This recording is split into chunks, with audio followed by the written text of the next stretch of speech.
السلام علیکم ورحمۃ اللہ وبرکاتہ۔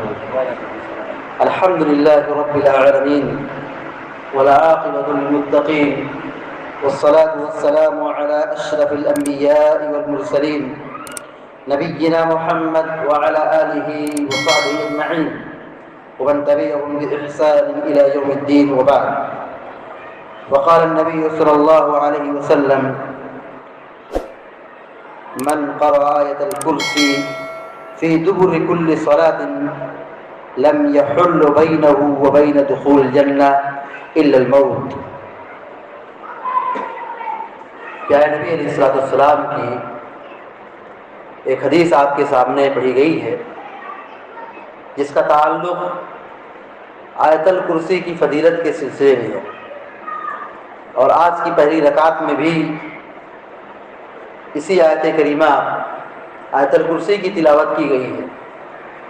آیت الکرسی یہ بڑی عظیم آیت ہے، قرآن کریم کی سب سے بڑی آیت ہے۔ یہ نبی کریم صلی اللہ علیہ وسلم نے ابو المنذر صحابی رسول سے سوال کیا، بتاؤ قرآن کریم کی سب سے بڑی آیت کون سی ہے؟ پورے قرآن میں 6000 سے زائد آیتیں ہیں۔ سوال کتنا مشکل ہے کہ بتاؤ سب سے بڑی آیت کون سی ہے؟ صحابی رسول نے کہا اللہ کے کلام میں سب سے بڑی آیت آیت الکرسی ہے۔ اس کا معنی اور اس کا مفہوم اور اس کا پیغام، اللہ رب العالمین کی صفات، اس کی قوت، اس کی عظمت، ان ساری چیزوں کو تفصیل سے اللہ رب العالمین نے بیان کیا ہے۔ اس کے معنی مفہوم کو ہم پڑھیں، اس پر علماء نے بڑی ضخیم اور موٹی موٹی کتابیں لکھی ہیں۔ اللہ کے نبی علیہ السلام ہر فرض نماز کے بعد جو اذکار پڑھتے تھے ان اذکار میں آیت الکرسی بھی پڑھا کرتے تھے، جیسا کہ اللہ کے نبی علیہ السلام کی حدیث پڑھی گئی۔ پیارے نبی علیہ السلام نے فرمایا کہ جو آدمی فرض نماز کے بعد، ہر فرض نماز کے بعد آیت الکرسی کی تلاوت کرے، یعنی اللہ لا الہ الا هو الحی القیوم، یہ پوری آیت ہے۔ کہا اس کے درمیان اور جنت کے درمیان کوئی چیز رکاوٹ نہیں بن سکتی ہے سوائے موت کے۔ یعنی جب آدمی دنیا میں ہے جب تک جنت میں نہیں جا سکتا ہے، جب مرے گا تبھی جنت میں داخل ہوگا۔ تو آیت الکرسی کی فضیلت یہ ہے کہ جو آدمی اس کو فرض نماز کے بعد اذکار میں اس کی پابندی کرے، یہ عمل جنت میں داخل کرنے والا ہے۔ زندگی، موت ہی اس کو روک سکتی ہے۔ زندگی جب تک آدمی دنیا کے اندر ہے، یہ جب تک آدمی سانس لے رہا ہے تب تک جنت میں داخل نہیں ہوگا۔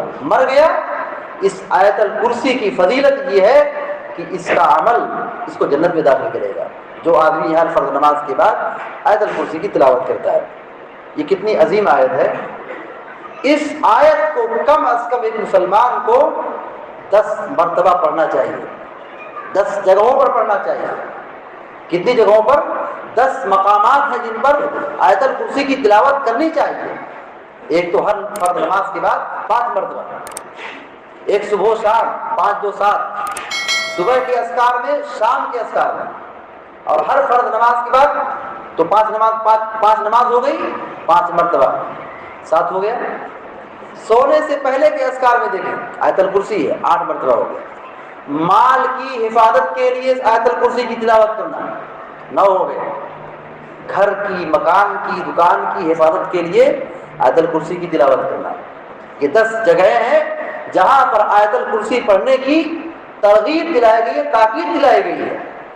بڑا مشہور واقعہ ہے جسے آپ نے بارہا سنا ہوگا۔ اللہ کے نبی علیہ السلام کے مشہور صحابی رسول حضرت ابو ہریرہ رضی اللہ تعالیٰ عنہ صدقۃ الفطر کے مال کی حفاظت کے لیے مقرر کیے گئے تھے۔ شیطان آیا انسانی شکل میں اور مال اٹھا کر کے اللہ لے آنے لگا۔ ابو ہریرہ نے پکڑا، اس دن چھوڑ دیا، بہت بھی اپنی مجبوری پیش کی۔ ابو ہریرہ نے چھوڑ دیا، کہا جانے جو غریب ہے، مسکین ہے۔ اسی طرح 1 بار 2 بار 3 مرتبہ پکڑا گیا۔ اس شیطان نے یہ تعلیم دی کہ تم آیت الکرسی پڑھ لو، تم محفوظ رہو گے، تمہارا مال محفوظ ہوگا۔ اللہ کے نبی کے پاس تشریف لایا، کہا کہ اس نے ایسی بات بتائی ہے، کہا اس کی بات سچی ہو، جھوٹا آدمی ہے۔ یہ آیت الکرسی کی فضیلت ہے کہ مال کی حفاظت ہوتی ہے.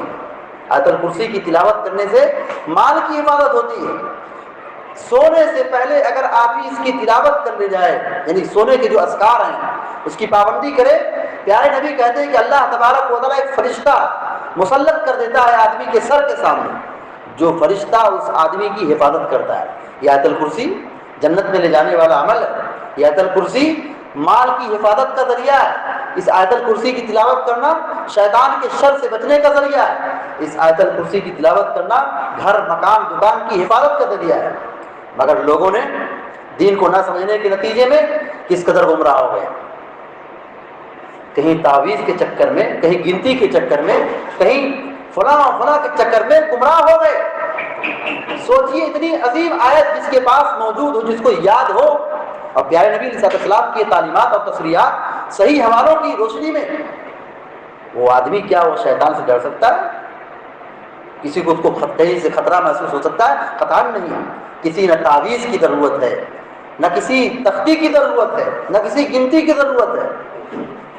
آیت الکرسی کی تلاوت کرے اور یقین رکھے انشاءاللہ شیطان کے شر سے ہم مسلمان محفوظ رہیں گے. لیکن دین اور قرآن اور شریعت کے نہ سیکھنے کے نتیجے میں لوگوں نے شیطانی چیزوں سے حفاظت کے لیے اپنے بچوں کے گلے میں تعویذ لٹکا دیتے ہیں. قرآن سے بڑھ کر کے ذکر اور آیت الکرسی سے بڑھ کر کے شیطان سے تحفظ اور بقا کے لیے کوئی ذکر نہیں ہے. اس لیے ہم سب کی ذمہ داری بنتی ہے کہ آیت الکرسی کے معنی مفہوم کو سمجھیں. اس میں اللہ تعالیٰ کی صفات کا ذکر ہے، اللہ کی قدرت کا ذکر ہے، اس کی عظمت کا ذکر ہے، اور اس آیت کے پڑھنے پر انسان کی جان مال سب حفاظت ہوتی ہے. شیطان کے شر سے آدمی محفوظ رہتا ہے، اور فرض نماز کے بعد اگر اس کی پابندی کرتا ہے، اس کا یہ عمل اتنا مبارک ہے کہ آدمی کو جنت میں جانے کے لیے کوئی چیز روک نہیں سکتی ہے سوائے موت کے. یعنی جب تک موت نہیں آئے گی تب تک آدمی جنت میں داخل نہیں ہوگا. دعا ہے رب العالمین سے کہ اللہ تبارک و تعالیٰ ہم کو، آپ کو، سارے مسلمانوں کو آیت الکرسی کی عظمت اور اس میں بیان کی گئی نصیحت کو سمجھنے کی ہم سب کو توفیق عطا فرمائے، اور ہر قسم کی بدعات اور خرافات سے اور واہیات اور بدعملی سے ہم سب کی حفاظت فرمائے. آمین یا رب العالمین. اقول قولی ھذا واستغفر اللہ لی ولکم ولسائر المسلمین فاستغفروہ انہ هو الغفور الرحیم. وصلی اللہ علی نبینا محمد وعلی آلہ وصحبہ اجمعین. السلام علیکم ورحمۃ اللہ وبرکاتہ.